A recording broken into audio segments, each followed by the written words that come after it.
Hello mga friends! Nandito na naman tayo. Balik na naman ako dito sa farm namin.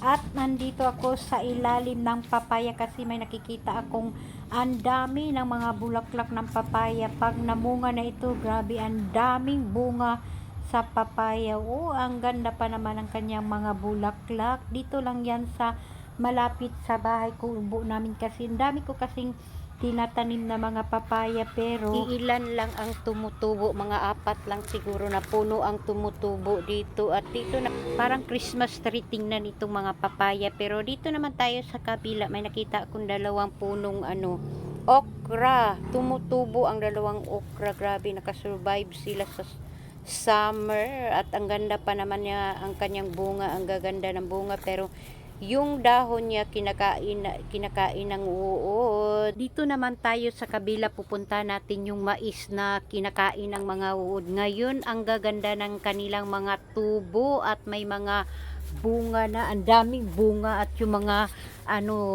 tingnan nyo dyan, dami ng bunga, namungkal na siya, gaganda ng kulay na niya. At dito tayo papasok tayo dito.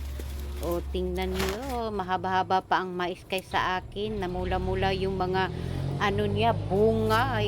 At dito naman tayo, nagtatanim ako ng mga dyan, tanglad at saka Chinese tangkong pala. Chinese tumutubo na. Bumalik naman ako dito sa maisan yan. O, pulang-pula ang mais. Papasok tayo dito sa loob. Titingnan pa natin kung ano ang mga bunga dito. Ang dami ng bunga, malapit na itong maging binaki.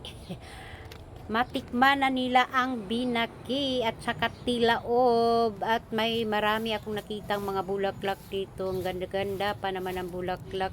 Sa summer na lahat ito na mamatay, pero ngayon tumutubo na sila. Madami naman itong mga bulaklak, pero yung iba pinatay ko na kasi dito na portion tatanimin namin ng mga gulay. At ito naman ang aking mga succulent na mga bulaklak. Yan lang. Thank you so much for watching and follow for more. Bye!